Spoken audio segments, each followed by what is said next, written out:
পুনৰ সুদিন আহিছে অসমীয়া চলচ্চিত্ৰ জগতলৈ এখনৰ পাছত সিখন অসমীয়া চলচ্চিত্ৰক আদৰি লৈছে দৰ্শকে বিদুৰ ভাইৰ ঈৰ্ষণীয় সফলতাৰ পাছত এইবাৰ ছবিগৃহত চিলনী চোৰ ছবিখনৰ প্ৰযোজনা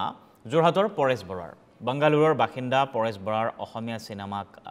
এক নতুন গতি দিয়াৰ এই প্ৰচেষ্টা খলাগিছে সকলোৱে ন পুৰণি এডাল শিল্পীক লৈ নিৰ্মিত চিলনী চোৰ শীৰ্ষক ছবিখন এই ছবিখন চাবলৈ যোৰহাটত ছবিগৃহত দৰ্শকৰ ভিৰ দেখিবলৈ পোৱা গৈছে শিল্পী প্ৰযোজকৰ আহ্বান অসমবাসী এনেকৈ আদৰি লওক অসমীয়া চলচ্চিত্ৰ ৰবচন প্ৰডাকশ্যনৰ বেনাৰত নিৰ্মিত চিলনী চোৰৰ প্ৰযোজকজনে ইতিমধ্যে এখন কানাড়া ছবি নিৰ্মাণৰো প্ৰস্তুতি চলোৱা বুলি জানিব পৰা গৈছে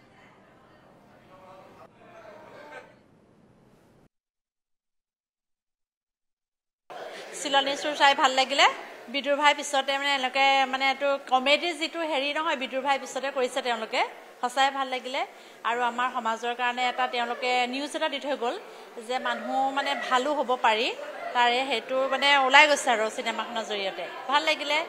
আহিছে অসমীয়াৰ সিনেমা ভাল দিন আহিছে যেন লাগিছে ইখনৰ পিছত সিখন এনেকে সিনেমা বনাই থাকিলে আমিও চাই থাকি ভাল পাম আহি যাতে বোৰ নহও অন্তত সিনেমাখন চাই আহি বোৰ পাব নালাগে আৰু মুঠতে এতিয়া এখন চাই বোৰ পোৱা নাই বা ভাল হৈছে আৰু দুজনমানতো খুব ভাল কৈছে দুজনমান নতুন যদিও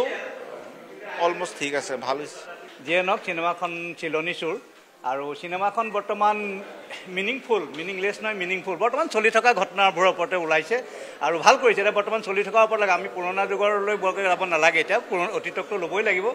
আৰু কথাটো কি আমি অসমৰ মানুহখিনিয়ে অসমীয়া চিনেমাখন যদি নাচাওঁ ইয়াত ভাল বেয়া প্ৰশ্নই নুঠে ভাল কৰিবলৈকেতো ভাল বুলিয়েতো সকলোৱে প্ৰডিউচাৰ ডাইৰেক্টৰে বনাইছে আৰু আমিয়ে যদি নাচাওঁ চাব কাৰণে আৰু এখন অসমতেই নহয় ভাৰততে গোটেই বিশ্বত আমাৰ অসমীয়া চিনেমা চলিব লাগিব ভাল লাগিছে বহুত ভাল লাগিছে পোনপ্ৰথমে মই যোৰহাটবাসী ৰাইজলৈ ধন্যবাদ জ্ঞাপন কৰিছোঁ এনেকৈ ওলাই আহিছে আমাক ছাপোৰ্ট কৰিছে ভাল ৰিভিউ এটা পাইছোঁ চ' মনটো ভাল লাগিছে খুব ভাল লাগিছে গুৱাহাটীৰ পৰা যোৰহাটলৈ আহি বেছি ভাল লাগিছে যোৰহাট মোৰ সঁচাকৈ বহুত প্ৰিয় আৰু যোৰহাটৰ লগত মোৰ বহুত পুৰণা এটা মানে সম্বন্ধ আছে আৰু তাতে চিলনী চোৰখন যোৰহাটৰ পৰা জন্ম আপোনালোকে জানি সুখ পাব যে আমাৰ চিলনী চোৰৰ প্ৰযোজনা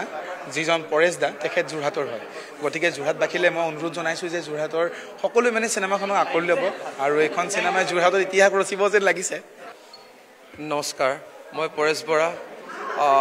অসমবাসী ৰাইজলৈ মোৰ বিনম্ৰ অনুৰোধ আজি দুদিনৰ পৰা মই এই একেটাকে কৰি আছোঁ আপোনালোক হললৈ আহক চিনেমাখন চাওক চিনেমাখন আপোনালোকে কেতিয়াও মই কথা দিছোঁ আপোনালোক কোনো নিৰাশ নহয় চিনেমাখন চাই যথেষ্ট ধুনীয়া চিনেমা আজি ইমানখিনি মানুহ আহিছে যোৰহাট এলি হললৈ প্ৰত্যেকৰ মুখে মুখে এটাই কথা খুব ভাল চিনেমা খুব সুন্দৰ চিনেমা মই নিজেও এজ এ প্ৰডিউচাৰ বুলি নকওঁ মই এজ এ দৰ্শক হিচাপে ক'ম মই কালিও চাইছোঁ আজিও চাইছোঁ মানে ইমানেই ভাল লাগিছে কিছুমান ক্ষেত্ৰত আপোনালোক আহি চালেহে আচলতে চিনেমাখনৰ আচল ৰহস্যটো বুজি পাব ইয়াত বহুত ডাঙৰ মেছেজ এটা